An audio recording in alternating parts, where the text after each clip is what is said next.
ఓం హ్రీంకారాసనగద్భితా నలసికాం సౌహ క్లీం కళాం బిభ్రతీం సౌవర్ణాంబరధారిణీం వరసుదా ధౌతాం త్రినేత్రోజ్వలాం వందే పుస్తకపాశమంకుశధరాం స్రగ్భూషితాముజ్వలాం త్వాం గౌరీం త్రిపురాం పరాత్ప్రకలాం శ్రీచక్ర సంచారిణీం. ఓం శ్రీ దుర్గామలీశ్వరాభ్యాం నమః. మనకి ఒక్కొక్కళ్ళు ఒక్కొక్క వృత్తి చేస్తూ ఉంటారు. చేసినా సరే ఆయన ఎదగలేకపోతూ ఉంటాడు. దానికి కారణం పూర్వజన్మ కర్మలు. అలాగే ఒక్కొక్కళ్ళు పెళ్ళిళ్ళు చేసుకుంటారు. పెళ్ళిళ్ళు చేసుకున్నప్పుడు ఏమవుతుంది, అవన్నీ కూడా భగ్నం అవుతూ ఉంటాయి, విడాకులు చెందుతూ ఉంటారు. కాబట్టి ఇలా ఒక ఉద్యోగంలో చేరినటువంటి వ్యక్తి, అతనికి ప్రమోషన్స్ లేకపోవడం, ఎదుగుదల లేకపోవడం, ఈ రకంగా మనకి ఇవన్నీ కూడా ఉంటాయి. దీని అంతటికీ కారణము పూర్వజన్మ కర్మలు. పూర్వజన్మ కృతం పాపం రోగ రూపేణ పీడిత అన్నారు. కాబట్టి రోగాలలో కూడా మనం అనుకుంటూ ఉంటాం ఏంటంటే, చాలాసార్లు మనకి ఈ రోగం వచ్చిందండి, ఏ జన్మ పాపమో అని అనుకుంటూ ఉంటాం. కాబట్టి మనకి ఈ రోగం ఇప్పుడు ప్రస్తుతం తాత్కాలికంగా మనకు ఇప్పుడు వచ్చింది, తగ్గట్లేదని ఆవేశపడతాం. డాక్టర్ల దగ్గరికి వెళ్తాం, ప్రయత్నాలు చేస్తాం. కొన్ని దీర్ఘకాలిక రోగాలు ఉంటాయి. ఆ దీర్ఘకాలిక రోగాలు నయం కాకపోవడం అనేటటువంటిది కేతుగ్రహ ప్రభావం. ఈ రకంగా మనము ఈ ఉద్యోగంలో ఎదుగుదల లేకపోయినా, లేకపోతే వివాహాలు భగ్నం అవుతున్నా, వివాహాలు కొంతమంది కాపురాలు చేసుకుంటూ ఉంటారు, కానీ వాళ్ళకి సరైనటువంటి సంసారం ముందుకు వెళ్ళదు. అలాగే సంతానం లేకపోవడం, సంతానం కలగకపోవడం, ఇవన్నీ కూడా ఉంటాయి. దీనికి సర్పదోషాలని, కాల సర్పదోషాలని, తర్వాత ఈ యొక్క కేతు దోషాలని, ఈ రకంగా మనం చెప్పుకుంటూ వస్తాం. అయితే చాలామంది ఏం చేస్తూ ఉంటారు, ఈ సర్ప ప్రతిష్ట, నాగ ప్రతిష్ట అని చెప్పి వేలాది వేల రూపాయలు తీసుకుంటూ ఉంటారు. తీసుకోవచ్చు, డబ్బులు తీసుకోవచ్చు, కానీ సర్ప ప్రతిష్ట చేసిన తర్వాత నీకు నయమైందా లేదా అది కావాలి. ఒక ఆమె బ్యాంక్ ఎంప్లాయీ మొత్తం 3.5 లక్షల రూపాయలు ఖర్చు పెట్టిందంట. ఖర్చు పెట్టి ఏమంటది, లాస్ట్కి ఈ యొక్క సర్ప ప్రతిష్టలు ఇవన్నీ చేశారు, నేను అప్పుల పాలు అయిపోయానండి, నేను అప్పులు చేసుకొని వచ్చానండి అని అంటుందన్నమాట.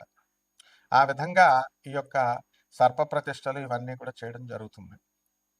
కాబట్టి ఈ ఈ యొక్క దీనికి ఏమిటి కావాలి అంటే, సుబ్రహ్మణ్యేశ్వర స్వామి వారి యొక్క ఆరాధన, ముఖ్యంగా ఓం శరవణ భవ అనేటటువంటి మంత్ర జపం చేసుకోవాలి.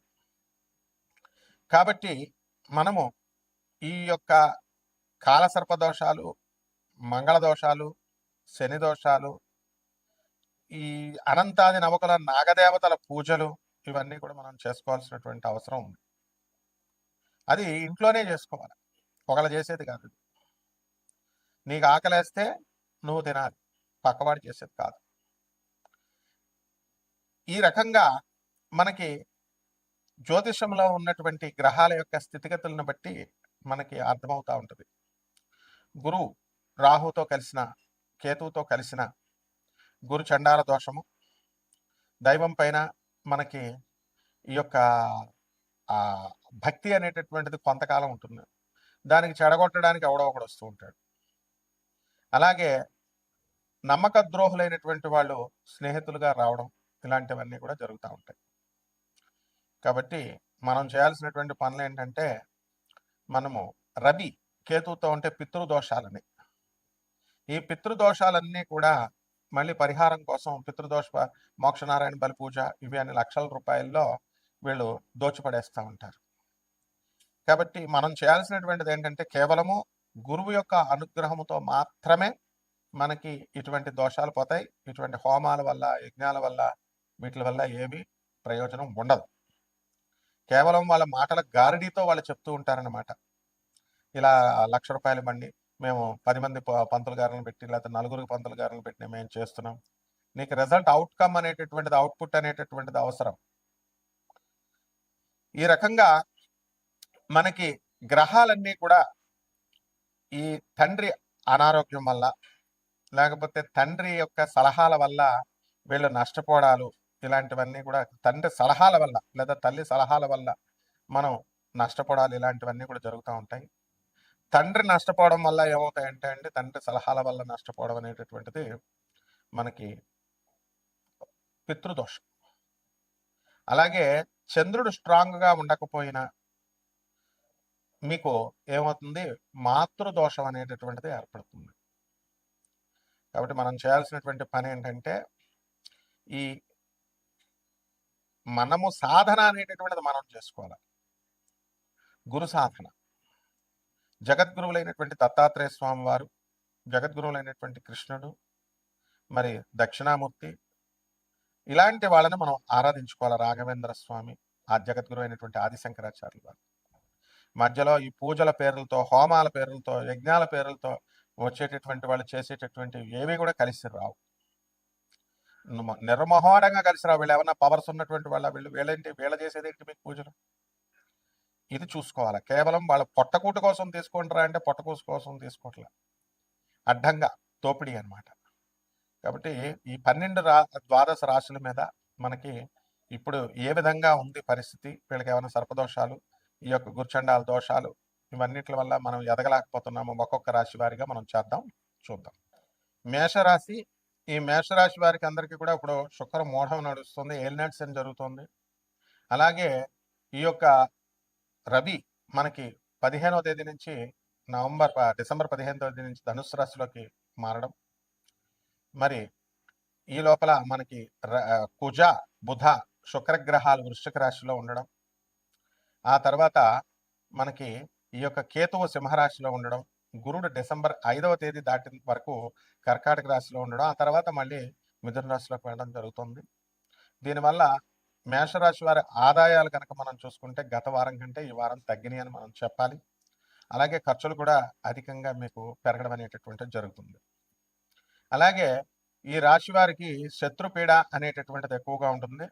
మీరు నమ్మినటువంటి వాళ్ళే మీకు కూడా పెట్టుకుని తిరుగుతున్నటువంటి వాళ్ళే మీకు చెడు పబ్లిసిటీ చేయడము ఇలాంటివి జరుగుతాయి. కాబట్టి ఈ యొక్క మేషరాశి వాళ్ళు మనం నేర్చుకోవాల్సింది ఏంటంటే, ఈ ఏలినాటి సమయంలో అపనిందలు పడడానికి అవకాశాలు ఉంటాయి. కాబట్టి దగ్గరగా ఎవరిని కూడా దరిదాపుల్లో కూడా రానివ్వకూడదు. అలాగే ఈ రాశి వారికి ఉద్యోగాలు ఉన్నటువంటి వాళ్ళకి వాళ్ళ యాజమాన్యాలు వాళ్ళ యొక్క వాళ్ళ యొక్క కష్టాన్ని ఇంకా గుర్తించదనమాట. కాబట్టి దానికి ఇంకా కష్టపడాల్సినటువంటి అవసరం ఉంది. రైతులు వ్యవసాయం చేసినప్పటికీ కూడా ఇంకా సరిగ్గా ఉండదు వాళ్ళకి ఆదాయాలు. అప్పులు అన్నీ కూడా ఇంకా తీరవనమాట. ఇంకా ఖరీదైనటువంటి వస్తువులు కొంటారు. మీ పిల్లల్ని మంచి మంచి చదువులు అనేటటువంటివి చదివించడానికి చాలా అప్పులు చేయాల్సినటువంటి పరిస్థితి వస్తుంది. అదేవిధంగా శత్రుపీడ అధికంగా ఉంటుంది. ఈ రకంగా ఈ మేషరాశి వారందరూ కూడా చేపల రొయ్యల చెరువులు, హోటళ్ళు, బట్టల వ్యాపారాలు అనేటటువంటివి కలిసి వస్తాయి. ఇనుము సంబంధించినటువంటి వ్యాపారాలు మనము చేయడానికి కుదరదు. కాబట్టి అవన్నీ కూడా చేసినట్లయితే లాస్ అవ్వడానికి అవకాశాలు ఉంటాయి. షేర్స్ స్టాక్ ఎక్స్చేంజ్లో మీరు గెలవడానికి అవకాశాలు ఉంటాయి. అలానే మేము ప్రోత్సహించాం. లాటరీలు, క్యాసినోస్ ఇలాంటివన్నీ కూడా వద్దన్నా సరే ఇటువంటి వాళ్ళు ఆడతారు. అలాగే చెడు ప్రవర్తన ఉన్నటువంటి వాళ్ళంతా కూడా మీకు దగ్గర పడ్డానికి, విశ్వాసఘాతకులు మీకు దగ్గర అవడానికి అవకాశాలు ఉంటాయి. ఇక పరిహారాల దగ్గరికి వచ్చేసరికి మేషరాశి వారికి ఈ యొక్క రవి జపం చేసుకోండి, రవి స్తోత్రాలు చదవండి. రవికి కిలోంపావు గోధుమల్ని ఆరెంజ్ కలర్ బట్టల నుంచి పేద బ్రాహ్మణులకి ఆదివారం నాడు ఉదయం 6 గంటలకి దానం చేసుకోండి. దశమహావిద్యల్లో ఒకటైనటువంటి భువనేశ్వరి అమ్మవారి యొక్క హోమాన్ని మీ ఇళ్లలో చేసుకోవడం ద్వారా బ్రహ్మాండంగా ఉంటుంది. తర్వాత ఈ యొక్క ఆదివారం నాడు మనం బ్రహ్మచర్యాన్ని పాటిస్తూ పసుపు పువ్వులతో, ఆ సీజన్లో వచ్చేటటువంటి పువ్వులతో వీళ్ళు పూజ చేసుకోవడం ద్వారా మనకి ఈ యొక్క ఇంకా మన జాతకం మెరుగుపడడానికి అవకాశాలు ఉంటాయి. శుభమస్తు.